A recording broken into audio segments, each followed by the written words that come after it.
भयं प्रमत्यस्य वनेष्वपि स्यात् यतः स आस्ते सहसत्सपत्न्यः जितेन्द्रियस्यात्मबुधेरतस्य जितेन्द्रियस्यात्मरतेर्दस्य गृहाश्रमः किं नु करोत्यवद्यम्।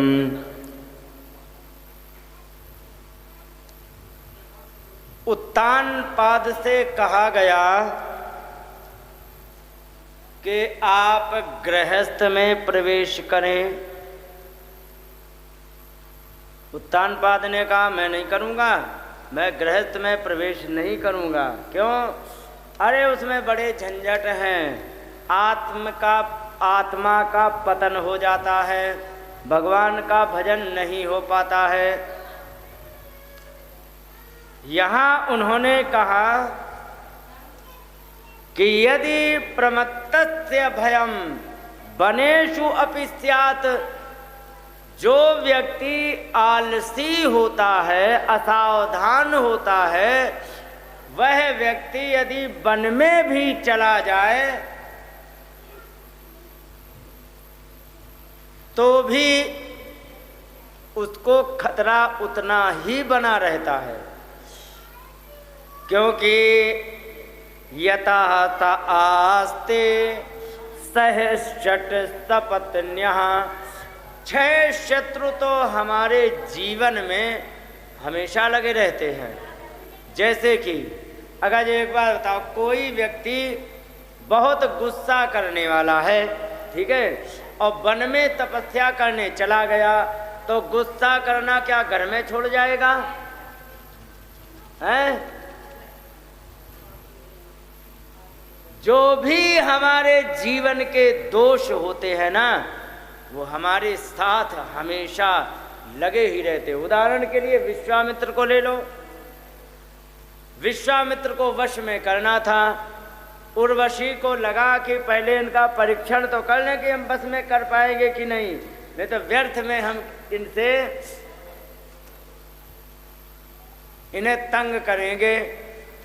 उन्होंने फिर क्या किया, जा करके देखा कि इनका टाइम टेबल कैसा है। विश्वामित्र को देखा और उठते हैं, एक बार एक वृक्ष को चाट लेते हैं बस, और फिर तपस्या करने बैठ जाते।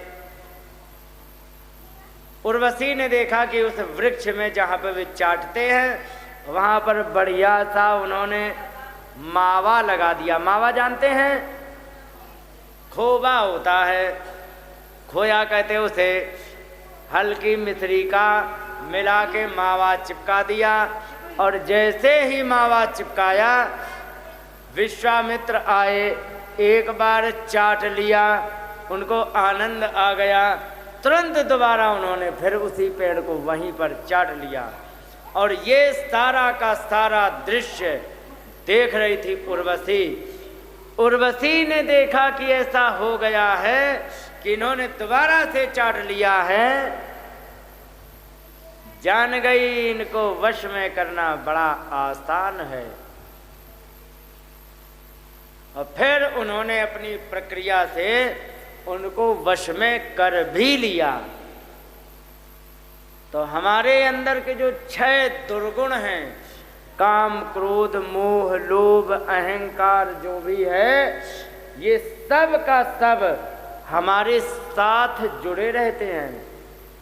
इसलिए अगर जो तुम सावधान हो, ब्रह्मा जी ने कहा यदि सच में तुम सावधान हो, चाहे तुम वन में चले जाओ चाहे घर में रहो, तुम्हारा कभी भी कुछ नहीं बिगड़ सकता। लेकिन सच में यदि तुम असावधान हो, चाहे घर में रहो चाहे वन में, तुम्हारा पतन हो ही जाएगा। इसलिए चिंता मत करो, तुम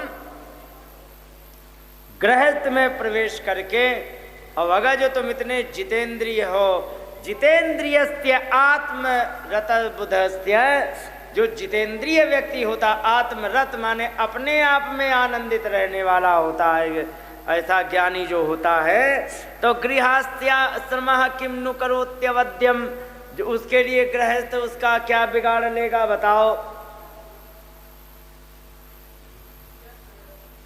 जब उन्होंने कहा तब उन्होंने कहा ठीक है।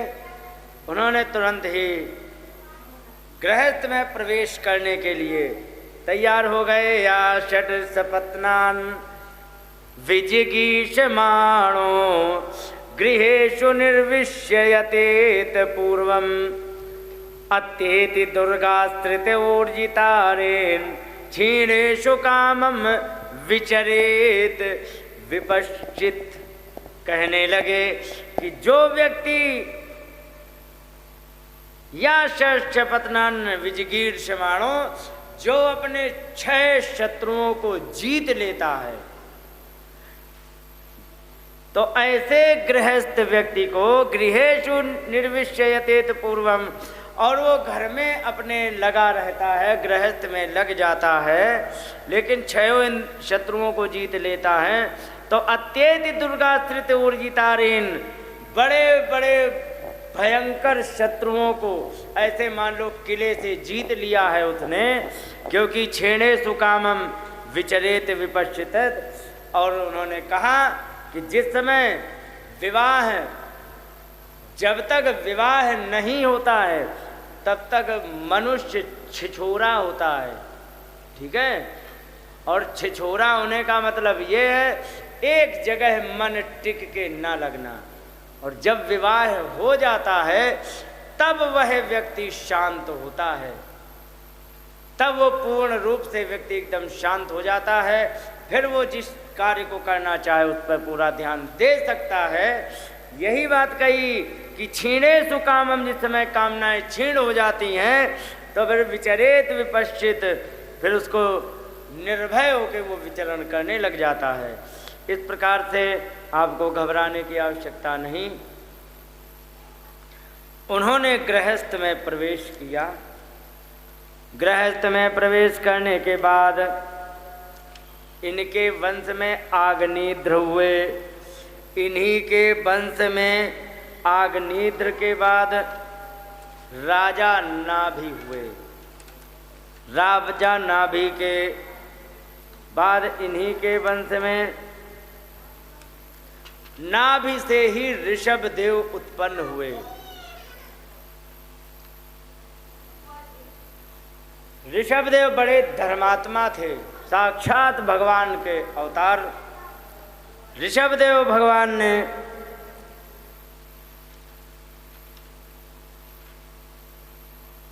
जब तक समय था तब तक उन्होंने अपना राज चलाया। राज चलाते चलाते क्या क्या किया है देखो। ऋषभदेव ने अपने पुत्रों को उपदेश दिया।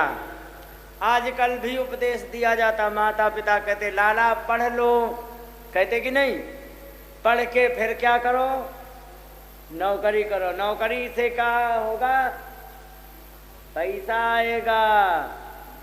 अगर जो नौकरी में लग गई, पैसा आया तो नौकरी में यहाँ छोकरी भी मिल जाएगी। नहीं यदि है तब बेचारों को कितने धक्के खाने पड़ते पता है हमें, ठीक है।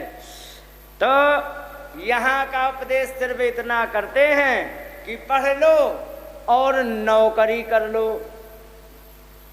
और ये बात तुलसीदास जी ने बड़ी कठिनाई से, कठोरता से कही। तुलसीदास जी कहते हैं उत्तरकांड में, मात पिता बालकन गुलाम, मात पिता बालकन गुलाम, उधर पर कोई धर्म, उधर पर सोई धर्म, उधर पर सोई धर्म सिखा। कलयुग में कोई भी माता पिता है केवल इतना सिखाते हैं कि पेट कैसे भरे। नौकरी पाने का मतलब और क्या है कि उसको घर घर घूमना नहीं पड़ेगा, मजदूरी नहीं करनी पड़ेगी, मजदूरी के लिए सबके आगे हाथ नहीं फैलाना पड़ेगा, उसकी आमदनी का जरिया पक्का, बस इतना ही तो है, बाकी कुछ नहीं है। लेकिन कोई भी व्यक्ति पढ़ाने के पहले ये नहीं कहता है पढ़ाते समय कि लाला अगर जो तुम्हारी नौकरी लग जाए तो कभी भी घूस मत खाना। कहते हैं कोई? कौन कहता है? आपने कही है? अच्छा तो मानता हूँ, जय हो तुम्हारी। लेकिन अब हम तुम्हें बता दें, हमारे गुरुजी नाम था शिवकरण पांडे जी, बता रहे थे कि मैं अपनी लड़की के लिए लड़के को देखने गया। वहाँ पर गए, पूछा कितना है साहब, काफ़ी पुरानी बात। अरे कि साहब 30,000 रुपये है और थोड़ा 10-12 हज़ार और ऊपर से। गुरुजी ने कहा 30,000 क्या है? क्योंकि वो पेमेंट है महीने की, वो कहीं नहीं जाती, तो 10-12 हज़ार क्या है? तो कह रहे थे गुरुजी ही कह दिया उन्होंने। अब इसका मतलब क्या है? वो बेईमानी के हैं, हाँ रिश्वतखोरी के हैं। तो गुरुजी ने कहा जहाँ पर रिश्वतखोरी चलती है ऐसी जगह मैं अपनी लड़की को कभी नहीं दे सकता हूँ। तो मैं 30,000 से तुम्हारा पेट नहीं भरता, बेईमानी के 10,000 से तुम्हारा पेट भर गया। उन्होंने तुरंत उस घर को रिजेक्ट किया। और ध्यान रखो, रिश्वतखोरी का, हराम का पैसा, अरे मेहनत का पैसे को भी शुद्ध करना पड़ता है। थोड़ा बहुत धर्म कर्म में लगा करके उसको शुद्ध करना पड़ता है। और तुम्हारा तो प्योर अशुद्ध है तब हराम का, तो भले ही अभी थोड़ी देर देख करके प्रसन्न हो लो, हाँ साहब बहुत बढ़िया है, लेकिन जिस दिन लाइन में लग गए उसी दिन ध्यान रखो, एक शास्त्र का नियम है, अन्यायेनोपार्जितम वित्तम, अन्याय से उपजाया हुआ कमाया हुआ धन मात्र 10 वर्षाणि तिष्ठन्ति, केवल 10 साल के लिए रहेगा। और जैसे ही 11वीं साल लगी, प्राप्ते तु एकादशे वर्षे, जैसे ही 11वीं साल लगी तो समूलम तो विनश्यति, अपने जो कुछ उसमें जुड़ा था सब को समेट करके वो ले जाएगा। ये भी हमारे गुरुजी ने बताया था, ये श्लोक उन्होंने सिखाया था, लेकिन है कहाँ का पता नहीं है, पर ये सच है। और जो मैंने अनुभव किया है, अनुभव, अच्छा एक बात बताएंगे माता, अनुभव ठीक है अमीरी में ज़्यादा होते कि गरीबी में? गरीबी में। क्यों?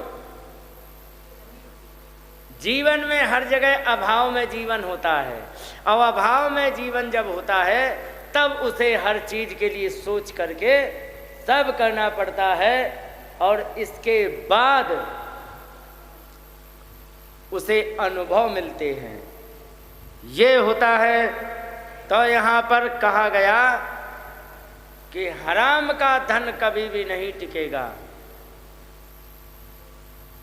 लेकिन यहाँ पर अपने पुत्रों को उपदेश दे रहे कौन? ऋषभदेव। ऋषभदेव जी ने कहा, नायम देहो देह भाजाम्र लोके कष्टान कामान अर्हते विड भुजांग ये तपो दिव्यम पुत्र कायेन सत्वम शुद्धेद्यस्मात् ब्रह्म सौख्यम त्वनंतम। कहने लगे कि ये जीवन आपको अपनी कामनाओं की पूर्ति करने के लिए कष्ट सहने को नहीं है। किसी भी व्यक्ति की यदि कोई कामना है, मान लो कि किसी का घर टूटा फूटा है और सोच रहा है कि घर बनवा लें, पैसा लगेगा कि नहीं? उसे कितना कष्ट सहना पड़ेगा। पैसे हैं उसकी व्यवस्था करें, नहीं कम पड़ गए तो और कहीं से 4 घरों में, और अगर जो पैसे इकट्ठे किए तो कितना उसे मुश्किल से उसने इकट्ठे किए होंगे। तो कह रहे हैं कि हमें अपनी कामनाओं की पूर्ति करने के लिए जीवन भर धक्के खाते रहे, इसके लिए जीवन नहीं मिला है। फिर किसके लिए मिला है? तपो दिव्यम पुत्रकार्येण सत्वम, अपनी आत्मा को शुद्ध करने के लिए कुछ तपस्या भी करो। और मेरा तो निवेदन ये है कि अपने बच्चों को शिक्षा भले ही कम दे पाए पर संस्कार पूरे अवश्य दे। संस्कार यदि तुमने दे दिए तो शिक्षा ना हो करके भी बच्चा सरवाइव कर जाएगा। लेकिन अगर जो तुमने संस्कार नहीं दिए, शिक्षा दे दी, कहीं भी जाके दुर्घटना कर लेगा, गारंटी है। संस्कार यदि अच्छे होते हैं तो व्यक्ति पूजा जाता है। शिक्षा बहुत अच्छी होती है तो शिक्षित तो जाने कितने मिल जाते हैं, समझे। पूजा संस्कारों से होती है। शिक्षा से धन कमाया जा सकता है लेकिन सम्मान बचाया जाता है संस्कारों से। उन्होंने कहा कि लाला केवल जीवन भर ऐसे ही धक्के खाते रहे, इसके लिए जीवन नहीं मिला है। हमें अपने जीवन में भगवान का स्मरण भी करते रहना चाहिए, इस बात का भी ध्यान रखें। और फिर इसके बाद यहाँ पर ऋषभ देव जी का देह त्याग का भी वर्णन आया। देह त्याग के लिए इनको बहुत विचित्र इनका वर्णन आया। देह त्याग में क्या हुआ कि इन्होंने वन में जाके तपस्या की। और अगर जो ये घटना को वर्तमान में इसको जोड़ करके देखेंगे ना तो सब कुछ स्पष्ट हो जाएगा कि आज के साधकों की क्या समस्या है। ऋषभदेव तपस्या करने गए, तपस्या बढ़ी, लोगों की भीड़ इकट्ठे होनी शुरू हो गई। तपस्या से ही लोगों का आकर्षण बनता है, ध्यान रखो। तपस्या नहीं है तुम्हारी तरफ कोई सूखी घास भी नहीं फेंकेगा। और यदि तपस्या है कुछ भी नहीं है तुम्हारे प्रति, लोग जुड़ जाएंगे। इन्होंने तपस्या करना प्रारंभ किया, गांव वाले लोग इकट्ठे होने लग गए, भीड़ लगाने लग गए। आजकल का महात्मा क्या कहता, जैसे ही भीड़ लगाते हैं तो उनसे थोड़ा थोड़ा 10-20 रुपए लेकर के वहाँ पर आश्रम और फिर बहुत बड़ा दिव्य धाम बना करके और अपने महंत बन करके बैठ जाते हैं। आजकल ऐसा होता है।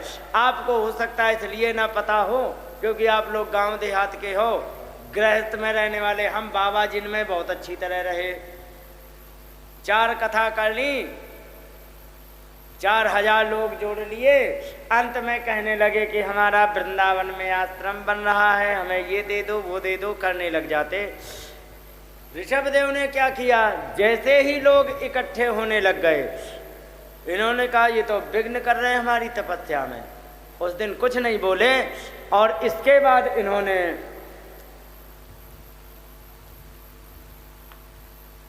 नई जगह ढूंढी। नई जगह ढूंढ करके वहाँ तपस्या करने लग गए। वहाँ तपस्या कर रहे थे तब तक उन्हें पता लग गया अरे महाराज जी तो ये यहाँ आ गए, वहाँ भीड़ लगाने लग गए।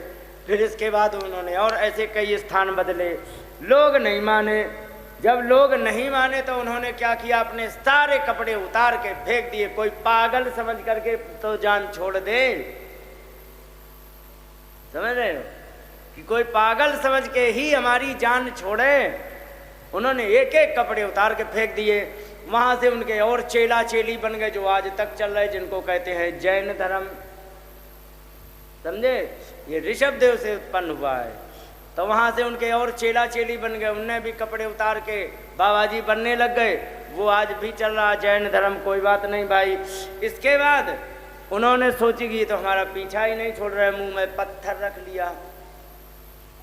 मुंह में पत्थर रखा। पत्थर रखने पर जब बुलाने पर वे नहीं बोले, लेकिन लोगों ने नहीं, पूजा करना, पांव पड़ना, आरती करना, उनका आदर करना अभी तक नहीं छोड़ा। फिर उन्होंने सोची कि ये गांव वाले मुझे नहीं छोड़ेंगे, हमें तपस्या करने के लिए विघ्न करेंगे तो हमें दूर चला जाना चाहिए। जाके बहुत दूर जंगल में चले गए, वहाँ तपस्या करने लग गए। क्या मतलब समझे, हमारी तपस्या बढ़ेगी। ध्यान रखो, अगर जो तुम देह में शहद लगा लोगे, देह में तुम चीनी लगा लोगे, मक्खियां आएंगी कि नहीं? तो तपस्या से बढ़ करके ध्यान रखो, कोई भी चीनी नहीं है। जिसकी तपस्या ज्यादा होगी उसको चींटियां जरूर घेरेंगी, पक्का होता है। लेकिन वहां पर यदि संभल गया तो आगे बढ़ जाएगा, अगर जो वहां फिसल गया तो ऐसा गड्ढे में गिरेगा कि आजकल बताने की तो जरूरत है नहीं। हर एक जेल में कोई ना कोई बंद है। क्यों बंद है? क्योंकि उसकी तपस्या थी, तब लोग जुड़े। अगर जो उन लोगों को दूर करके अपने वही तपस्या का प्रभाव अपना वो जीवन में लेकर के और आगे और भजन करता, साक्षात भगवान से वो मिल जाता। लेकिन उसके बाद जैसे ही आने लग गए, उन्हें और आनंद आने लगा। चेला चेली पांव पड़ने लग गए, 10-10 रुपए देने लग गए। पता लगे हजारों की संख्या में तो लाखों उनके आ गए केवल पांव पड़ने के। ले उन्हें बड़ा अच्छा लगने लगा। लेकिन ये नहीं पता था कि जो भी तुम्हारे पांव पड़ के जा रहा, कुछ ना कुछ तुम्हारा वो खींच करके। और एक बात बताओ माता, तुम्हारे में 10 करोड़ हो तुम्हारे अकाउंट में, ठीक है, और तुम्हारे हजारों की संख्या में चिपक जाए, कोई 100 निकाले, कोई 200, कोई 500, कोई 100, 200, 500, एक आध साल में क्या होगा? खत्म। और जब खत्म होगा तो एक कंगाली आएगी। उन्हीं के पास भी ऐसे ही तपस्या का धन था और उन्होंने निकालना प्रारंभ किया और अंत में तपस्या का प्रभाव खत्म हो गया। और चूंकि उन्होंने नई तपस्या की नहीं थी, पुराना जो धन था वो लोगों ने नोच लिया और जैसे ही खत्म हुआ तो आज वे पड़े हैं। ये योगी को संभलने की आवश्यकता होती है। और ऋषभदेव ने इस बात का पूरा ध्यान रखा और उन्होंने जाके वन में तपस्या की। और वहाँ वन में तपस्या करने के पर वहाँ पर क्या है कि दावाग्नि लग जाती कभी कभी। आप लोगों ने देखी है क्या माता? क्या माता आपने जंगल में आग लगते देखी है? जंगल में आग लगते अपने आप लग जाती, कोई नहीं है। और लगती कैसे? बांस की लकड़ी है, हवा चल रही है। अब जैसे कि आजकल कितनी भयंकर गर्मी है कि नहीं है? पानी आज इतना था गर्म कि आपको क्या बता, केवल दूध चीनी डालने की जरूरत थी बस, इतना गर्म पानी था। और ऐसे में अगर जो बांस रगड़ता रहेगा ना तो उससे आग उत्पन्न हो गई। और जब वो बांस सुलगेगा थोड़ा सा तो उसमें बहुत से अत्ते पत्ते होते हैं, तो उसी में मिलजुल के फिर भयंकर आग लग जाती। अभी अमेरिका में एक साल अभी जले थे, अरे 1-1, 1.5, 2-2 किलोमीटर के जंगल जल जाते हैं। वही लग गई दावाग्नि और वे कर रहे थे बीच में तपस्या, तो उसी में वे राधे राधे हो गए। बोलिए ऋषभदेव भगवान की जय। ये साक्षात भगवान का रूप थे। ये जो लीलाएं भगवान कर कर के दिखाते हैं ऋषभदेव आदि, ये क्या है? हमें सावधान करते हैं कि सुनो, तपस्या करने पहुंच गए तो ये मक्खियां चिपकेंगी, तो ध्यान रखो। जिस समय ये चिपक करके तुम्हें सहलाएं, खुजली करें, तो तुम्हें उसमें आनंद नहीं लेना है, इनको भगा के दूर होना है, नहीं तो तुम्हारी तपस्या समाप्त हो जाएगी। और तपस्या समाप्त हुई तो पतन होने के लिए कुछ बचता ही नहीं, फिर वो हो ही जाता है। इस प्रकार से ऋषभदेव जी का देह त्याग हुआ। बड़े काम के पाठ है माता। ये चीजें ऐसी हैं कि एक एक बात को जीवन में धारण कर लो तो हर समस्या का निदान यहाँ मिल जाता है। इसके बाद उन्होंने अपने बड़े पुत्र भरत को राज गद्दी दे ही दी थी। उन्होंने भी अपने पिताजी की तरह बड़े धर्म पूर्वक राज चलाया। राज चलाने में कोई परेशानी नहीं, तो भागवत में कोई विशेष वर्णन नहीं किया गया। और यहाँ पर 1-2 श्लोक कहने के आगे कह दिया कि इसके बाद इन्होंने तपस्या करना प्रारंभ किया।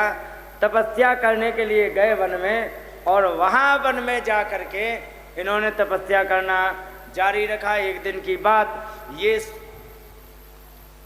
सूर्य उपस्थापन कर रहे थे, सूर्य को जल दे रहे थे नदी में स्नान करके। इतने में देखा एक हिरनी आई जल पीने के लिए। पीछे से एक सिंह आया, वो हिरनी को खाने के चक्कर में, क्योंकि वो भी भूखा था, सिंह ने दहाड़ मारी, हिरनी घबरा गई और घबरा के वो पीछे जाए तो शेर तो आ ही रहा था, तो उसने सीधे आगे पानी में छलांग लगा ली और वो हिरनी थी पूर्ण गर्भा। पूर्ण गर्भा का मतलब बिल्कुल एकाध दिन में उसके बच्चे का जन्म होने ही वाला था। जैसे ही उसने छलांग लगाई घबरा के, उसके बच्चे का जन्म पानी में ही हो गया और वो आगे उछलते उछलते पानी में चली गई, लेकिन पानी में वो बच नहीं पाई। बच्चा बहते हुए वो भरत जी के पास आ गया। भरत जी ने सोचा छोटा सा बच्चा है, मर जाएगा, इसको वहीं पर धोया, धो के ठीक किया और ठीक करके बाहर ले आए। बाहर ला करके जैसे बना तैसे उसने उसका पालन कर लिया। बच्चा बच गया। बच जाने के बाद जब जैसे ही 1 महीने का हुआ, कभी बकरी कभी पाली है आपने? नहीं। बकरी जिसने पाली होगी वो जानते होंगे, जब छोटा सा बच्चा होता है ना और उसे थोड़ा प्रेम करने लग जाओ तो तुम जैसे बैठे हो आराम से, तो वो आएगा तुम्हारी गोद में बैठेगा। हाँ, इधर उधर नहीं ना, गोद में बैठेगा। और हिरन का भी बच्चा ऐसे ही, वो आए महात्मा के पीछे बैठ जाए और वो भी चिपक के बैठ जाए, उन्हें बड़ा अच्छा लगे। फिर धीरे धीरे धीरे धीरे छोटी छोटी जो सींगें उग रही थी उससे उनको सहलाने लगे, खुजलाने लगे। भरत जी को बड़ा आनंद आया, ऐसे मान लो जैसे कि पोता ही गोद में खेल रहा हो। इसके बाद धीरे धीरे उनके साथ रहने लगा।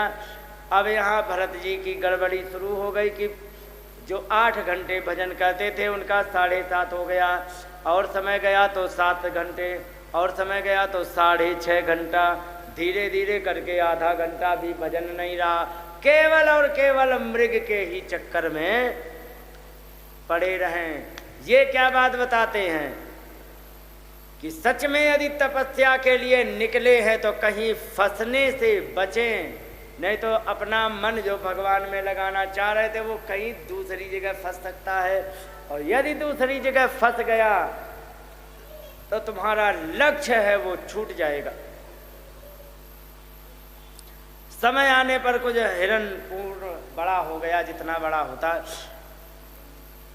जब वो बड़ा हो गया तो बड़ा होने पर एक बार हिरनों के झुंड कुटिया में चरने आया, तो अपनी जात बरादरी का देख के उन्हीं के साथ वो चरने निकल गया और लौट के नहीं आया। भरत जी बड़े दुखी, हे भगवान कहाँ गया होगा, खाया होगा कि नहीं, कैसा होगा। अब वे उनके विरह में रहने लग गए और यहाँ इनकी अवस्था भी ढल चुकी थी और हिरन का विरह।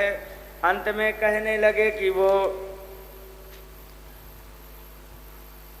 जो योगी बन करके आए थे, आज वे उस मृग के चक्कर में, उसकी मृग की याद में इतने भूल गए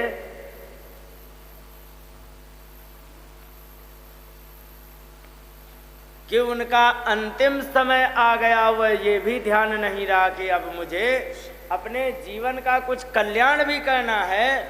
अब वो इस बात को भूल करके और मृग का चिंतन करते करते वे मर गए। और गीता में एक बात कही गई है, यम यम वापि स्मरण भावम त्यजत्यन्ते कलेवरम। जो व्यक्ति मरते समय जिसका स्मरण करेगा, जिसका चिंतन करेगा, अगले जन्म में वो वही बन जाएगा। ध्यान रखो, अगले जन्म में ये मृग बन गए।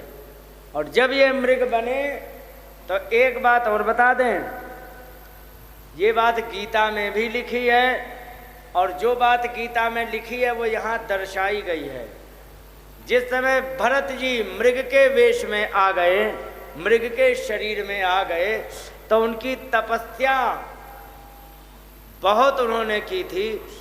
उसके प्रभाव से उस मृग के शरीर में उन्हें ये याद रहा कि मैं पहले भरत था, पहले मैं राजा हुआ करता था, फिर मैं तपस्या करने आया और एक मृग के चक्कर में फंस के आज मैं स्वयं मृग बना हूं।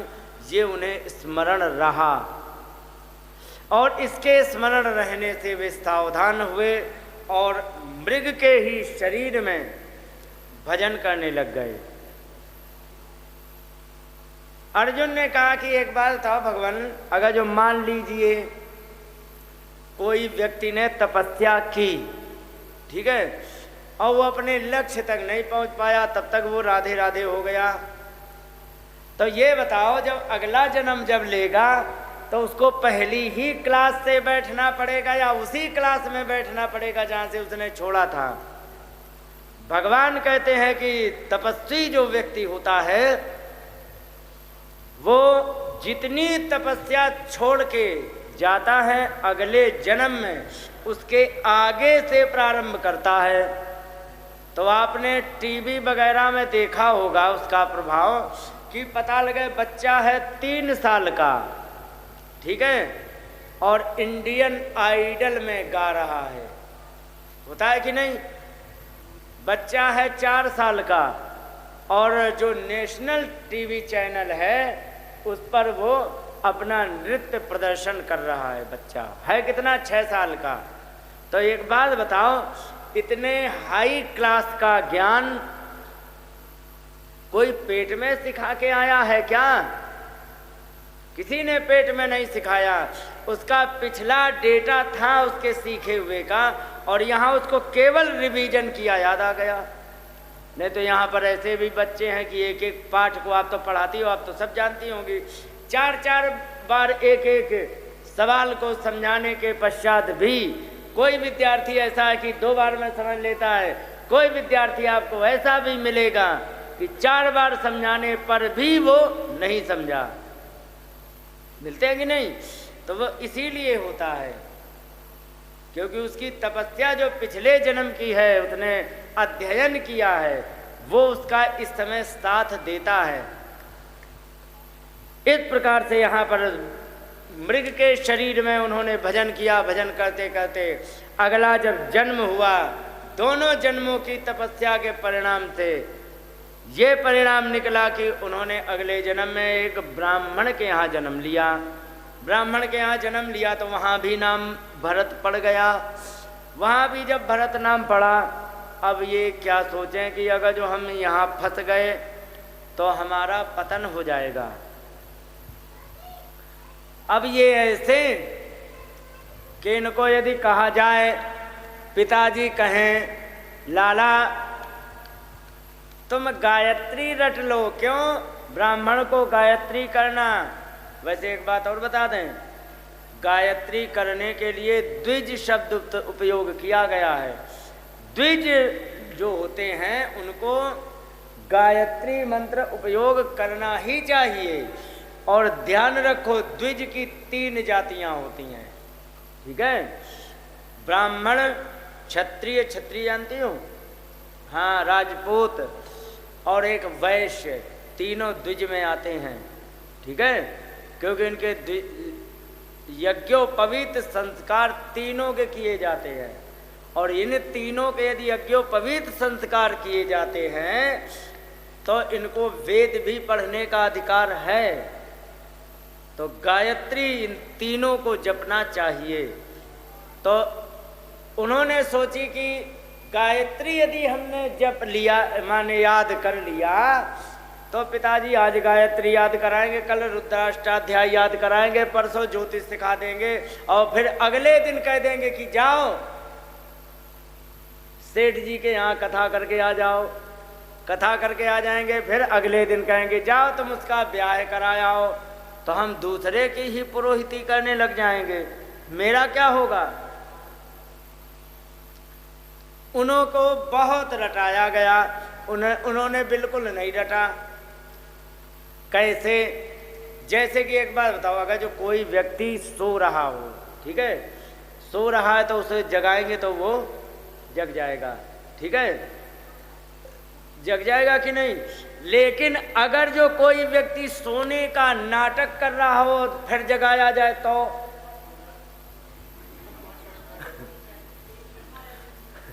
अरे भाई वो तो जगा हुआ ही है, वो तो ढोंग कर रहा है। हम कह रहे कि तुम बैंड क्यों ना बजाने लग जाओ। वो तो पहले भी सुन रहा है, शांत बैठा है, और अब भी सुन रहा है, वो नहीं जगेगा। ऐसे ही थे भरत जी। भरत जी को क्या कोई, वे तो वेद वेदांत रटे थे, उनको सारा ज्ञान था, गायत्री वेद वेदांत का सारा ज्ञान था, राजा रह चुके हैं, सारी बातें थी। लेकिन उन्होंने सोची, पिताजी ने अगर जो हमें गायत्री रटा दी तो कल आगे से आगे की प्रक्रिया प्रारंभ कर देंगे। उन्हें बहुत रटाया, रटे ही नहीं, बहुत रटाया, रटे ही नहीं। जब नहीं रटे, उन्होंने कहा अरे तू तो बिल्कुल जड़ है। नाम था भरत, जड़ उनका विशेषण जुड़ गया तो नाम पड़ गया जड़ भरत। कोई बात नहीं। यहाँ पर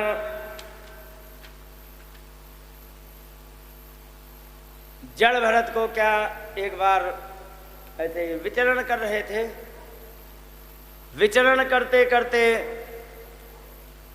2-3 डाकुओं ने पकड़ लिया। डाकुओं ने पकड़ लिया, एक किधर जाए, इधर आ, इधर आ, इधर पकड़ लिया। अरे क्योंकि बन गया काम, चलो हो गया, झंझट खत्म। इनको पकड़ ले गए। और पकड़ कहाँ ले गए, एक सरदार था इनका, और सरदार को किसी नर बलि देनी थी, और नर बलि देने के लिए एक मनुष्य पकड़ लाए, और उसकी लग गई जुगाड़ जान बचाने की, वो भाग गया। अब डाकुओं ने सोचा कि अगर जो हम इसको नहीं ढूंढ के लाए, या महाराज को अगर जो वो नहीं दिया गया, सरदार जी को नर पशु नहीं दिया गया, तो ये हम ही को, हमारी किसी ना किसी की गर्दन साफ कर देंगे। तो अपनी गर्दन बचाने के चक्कर में वो भाग गया था। तो ढूंढ रहे थे तो जड़ भरत जी मिल गए, पकड़ लाए, खूब बढ़िया खिलाया पिलाया, वे खाते रहे। माला पहना के सजाई, वे खूब माला डलवा ली। हाथ जोड़ो, मंदिर में खड़े करके हाथ जोड़ो, उन्होंने हाथ जोड़ लिया, गर्दन नीचे करो, कर ली। और जैसे ही तलवार मारने वाले थे, भगवती ने सोचा ये भगवान का परम भक्त है, और इसको कुछ यदि मेरे सामने हो गया तो भगवान मुझे नहीं छोड़ेंगे। भगवती तुरंत प्रकट होकर के वही तलवार पकड़ी और सारे डाकुओं को मार दिया। और सारे डाकुओं को मार दिया, उनकी जान बचा ली। और बचाने के बाद माता भगवती को जड़ भरत जी ने थैंक यू तक नहीं बोला, और सीधे निकल लिए। वहां पर उन्होंने जान बचाई, निकल लिए। अब निकल करके ये जा ही रहे थे, क्योंकि घर से तो वैसे ही बेकार थे, काम के न धंधे के, जा रहे थे। तो जैसे ही आगे गए तो वहां पर एक नई समस्या। एक सिंधु सौवीर देश के राजा थे, अध सिंध सौवीर पते राहु गण से व्रता ब्रजतः। यहाँ पर सिंधु सौवीर देश का राजा, जिसका नाम था रहुगण। सिंधु सौवीर देश कौन कौन जानता है? देखा है कहीं नक्शे में? नहीं देखा किसी ने? निधि तुमने देखा है? याद नहीं है। अफगानिस्तान किसने किसने देखा है? हाँ तुम तो गई हो। खैर, अफगानिस्तान को ही सिंधु सौवीर देश कहते हैं, ठीक है। और उसी अफगानिस्तान में एक छोटी सी राजधानी थी जिसका नाम था गांधार। आज वो कंधार में बदल गया है। कंधार अफगानिस्तान में है। तक्षशिला बहुत बड़ा विश्वविद्यालय भारत का हुआ करता था, वो भी वहीं निकल गया। तो यहाँ पर सिंधु सौवीर देश माने अफगानिस्तान का एक राजा, जिसका नाम था रहुगण। और जा कहाँ रहे थे? कपिल देव से ज्ञान प्राप्त करने। कैसे? 4 लोगों की छाती पे चढ़ के, पालकी से। केवल और केवल अभिमान की बात, बाकी कुछ नहीं। और कितना लंबा रास्ता है, कहाँ अफगानिस्तान और कहाँ कपिल देव भगवान के पास जा रहे थे। गंगा सागर पड़ते हैं कलकत्ता में, सब लोग जानते ही हैं। कलकत्ता से भी समुद्र के आगे टापू में है। और वहाँ जा रहे थे, एक कहार बीमार पड़ गया। कहार बीमार पड़ा तो कहे कि महाराज पालकी नहीं चलेगी। कहेगी क्यों? एक कहार बीमार पड़ गया है। अच्छा दूसरे की व्यवस्था करो। दूसरे की व्यवस्था के लिए निकल रहे थे, इतने में ये टकरा गए। कहेगी हाँ ये मोटा ताजा है और ये ताकतवर होगा, ये उठाएगा पालकी। उनको पकड़ लिया। ये आ रहे थे अपनी जान बचाए दुर्गा माता के पास, भद्रकाली के पास, जहाँ बलि चढ़ रही थी। और भद्रकाली से बचे तो यहाँ डाकुओं ने उन्होंने पकड़ लिया। कहारों ने जाके लगा दिए, फिर भी कुछ नहीं कहा। जब इन्होंने कुछ नहीं कहा तो फिर इनके चलने का तरीका थोड़ा अलग था। हर चीज़ के कार्य को करने की प्रक्रिया थोड़ी अलग होती है। पालकी पे चलने की प्रक्रिया अलग, कैसे क्या किया जाएगा, कैसे चला जाता है, जो कि ऊपर वाला हिले भी ना और सीधी पालकी चलती रहे, हम आगे बढ़ते रहे, ये तरीके होते हैं। अब ये तो कुछ जानते नहीं थे, ये चल रहे हैं अपने तरीके से। चींटियों की रास्ता मिल रही है तो अगर जो पैर रखने ही वाला है तो उछल गए, और उछल के आगे रखा तो पालकी थोड़ी डामाडोल हुई। चारों तरफ लगे हैं डंडे। पालकी हिली तो क्या होगा? रघुगण का सिर फूट गया। कहने लगे अरे क्या कर रहे हो तुम, ठीक से चलो। कहार बेचारे कुछ नहीं बोले। फिर कहने लगे अरे तुम ठीक क्यों नहीं चल रहे हो? अत पुनः शिविकायाम विषम गतायाम प्रकुप्तो उवाच रघुगणा। फिर जब दोबारा शिविका पालकी विषम गतायाम उल्टी सीधी जब टेढ़ी मेढ़ी हुई तो क्रोधित हो करके रघुगणा उवाच, रघुगण कहने लगे। क्या कहने लगे? अरे किमिदम रे, ये क्या है? तुम जीवन मृतोसी, तुम जिंदा मरे हो। माम कदर्थी कृत्य भर्ती शासनम अतिचरसी, मेरा तो तिरस्कार करके स्वामी की आज्ञा का उल्लंघन करता चला जा रहा है। मैंने इतनी बार समझाया ठीक से चल, समझ में नहीं आता तुझे? ते करोमि चिकित्साम दंड पाणिरिव जनताया यथा प्रकृतिम स्वाम भजिष्यत। ध्यान रख, ठीक से नहीं चला, अभी तेरी लठ से सेवा करवा देंगे, तेरा अभी इलाज करा देंगे, और जैसे ही तेरा इलाज होगा सो तू अपने सीधे रास्ते पे चलने लगेगा। किससे कहा? भरत जी से। भरत जी से जैसे ही कहा, ब्राह्मण ने बड़े साधारण शब्दों से कह दिया।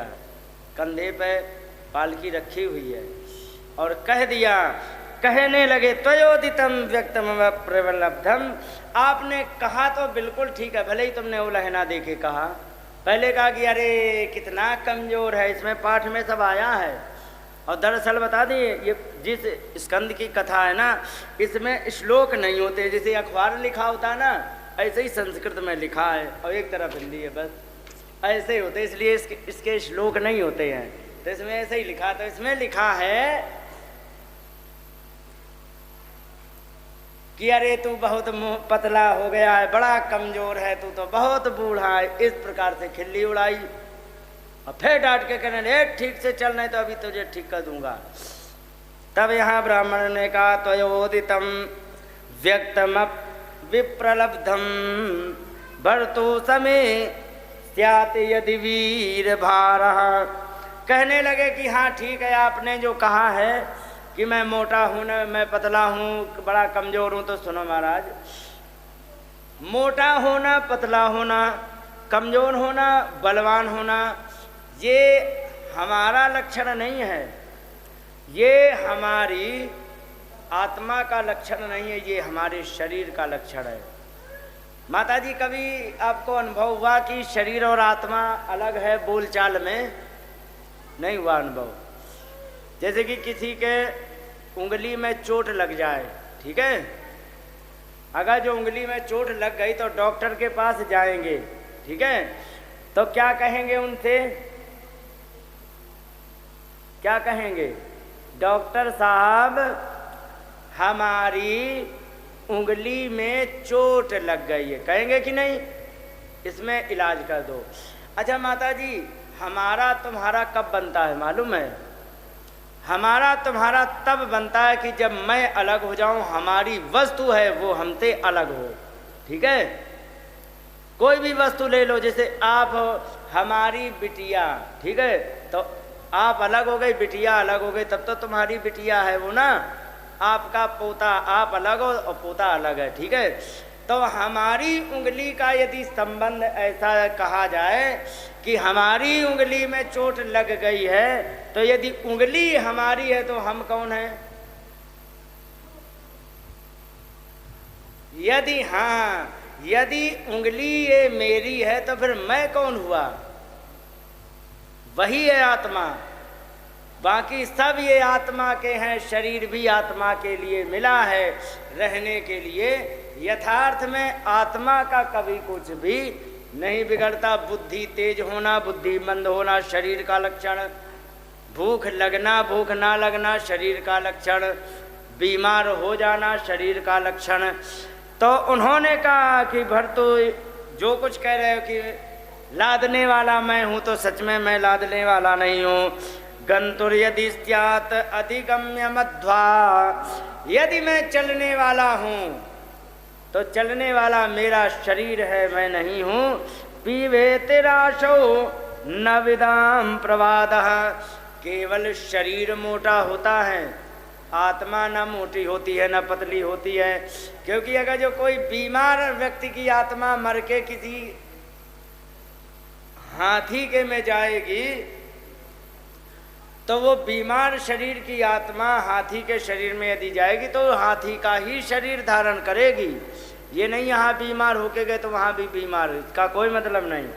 और सुनो क्या क्या केवल शरीर से जुड़ा होता है। स्थौल्यम कार्श्यम, मोटा होना पतला होना, व्याधय आधयश्च, व्याधियाँ माने शरीर के रोग होना, आधय माने आधियाँ का मतलब होता है मन के रोग होना, और छुट्टिट भयम कलिच्छा जयाच्छा, भूख लगना प्यास लगना, कलह होना और नींद आना, क्रोध आना, अहंकार आना, ये सब का सब शरीर से होता है, आत्मा का कोई मतलब नहीं होता।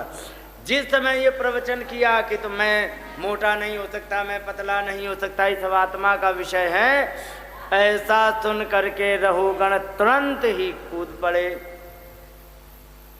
जैसे रहुगण तुरंत कूदे, कहने लगे अरे भगवान हमें लग रहा है कि आप कोई और हो, हमें हमसे गलती हो गई।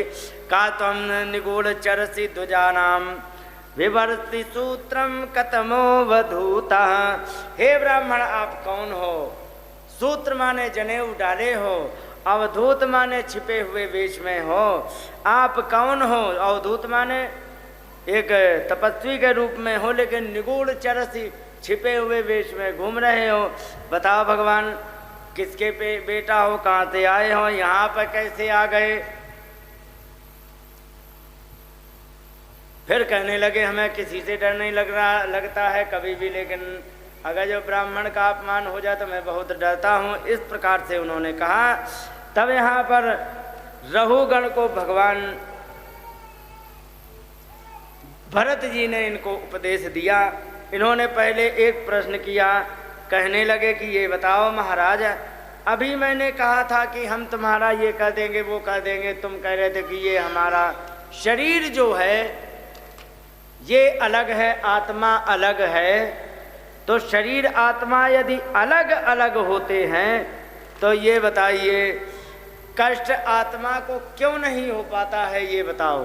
क्योंकि अगर जो हम पतीली में चावल बनाते हैं, चावल बनाने के लिए पतीली को रखते हैं चूल्हे पर रख के पानी डालते हैं और पानी में ही चावल डाल देते हैं और धीरे से पक जाते हैं।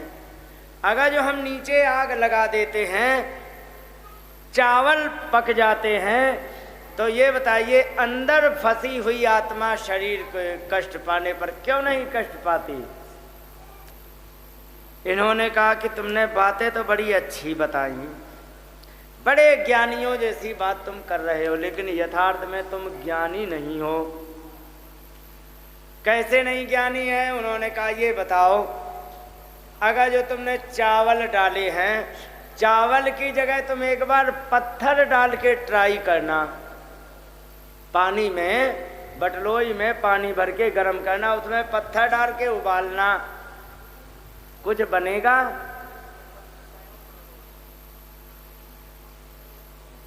भरत जी ने कहा सुनो, आत्मा में कभी भी कोई बदलाव कभी नहीं होता है, और चावल में बदलाव हो जाता है। तो मैं ना भी गर्म करो तो पानी में डाल दो तो वो तो बदल जाएगा, रात भर में देखो कितना बड़ा बड़ा हो जाएगा, वो तो वैसे ही बदलाव उसमें हो जाता है। लेकिन आत्मा में कभी भी बदलाव नहीं होता, ये ध्यान रखो। और जिसमें बदलाव नहीं होता उसमें कभी सुख दुख नहीं होता। इस प्रकार से यहाँ वर्णन किया गया। तो यहाँ पर भवाटवी आदि का वर्णन